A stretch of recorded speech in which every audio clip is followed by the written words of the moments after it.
Salut la communauté TG School. Dans cette vidéo, nous allons parler des avantages et les limites de backtesting.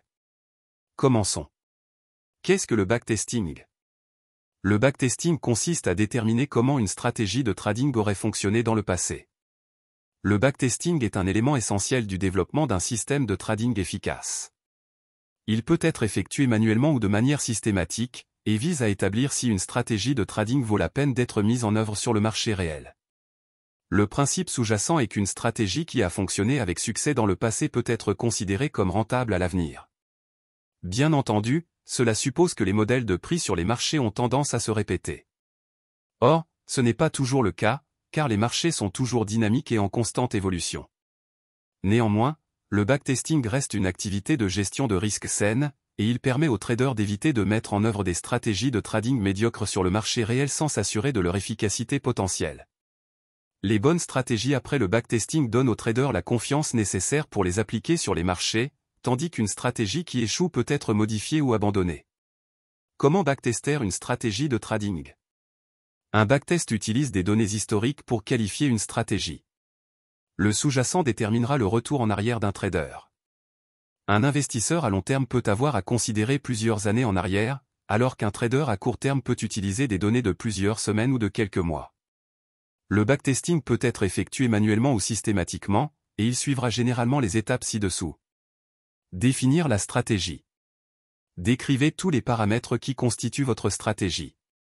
Cela inclut la classe d'actifs que vous négociez et l'horizon temporel du graphique. Les différentes classes d'actifs ont des caractéristiques différentes, et elles détermineront la quantité d'informations historiques à collecter. Par exemple, les obligations peuvent être analysées sur une période allant jusqu'à 20 ans, alors que les traders de devises à court terme peuvent utiliser des données allant jusqu'à 2 semaines. Recherchez des échanges. Recherchez les transactions qui remplissent les conditions de votre stratégie.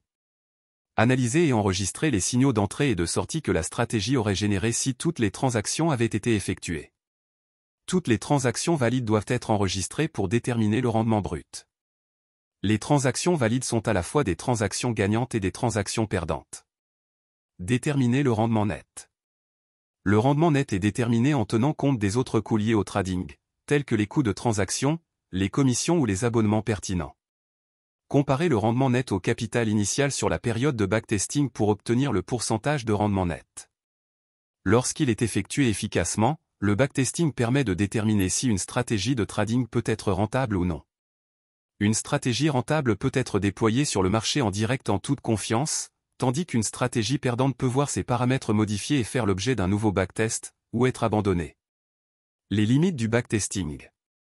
Malgré l'importance du backtesting, ce processus a ses limites. L'une de ces limites est le risque de suroptimisation. Cela se produit lorsqu'un investisseur modifie de manière excessive les paramètres d'une stratégie afin d'en tirer le plus de bénéfices possible sur la base des données historiques disponibles.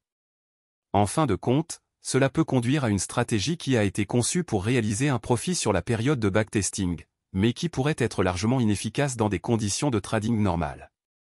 Une autre limite est la possibilité d'un biais de survivance. Il est possible de n'appliquer le backtesting qu'aux actifs qui ont survécu à une période de backtesting particulière avec des connaissances a posteriori. Le backtesting sous-estime également l'impact d'autres facteurs importants tels que la chance, le hasard, la psychologie du trading et les coûts de transaction imprévisibles tels que les slippages. Ces facteurs peuvent faire pencher considérablement la balance à la hausse ou à la baisse et donner des résultats inefficaces après le backtesting. Mot de la fin. Le backtesting peut constituer une phase importante du développement d'une stratégie. S'il est réalisé de manière efficace en utilisant les conseils décrits ci-dessus, il peut aider à créer des stratégies de trading solides et à optimiser celles qui sont prometteuses et qui peuvent être appliquées sur les marchés réels en toute confiance. Néanmoins, il est essentiel d'effectuer un backtesting en ayant pleinement conscience de son utilité et de ses limites probables.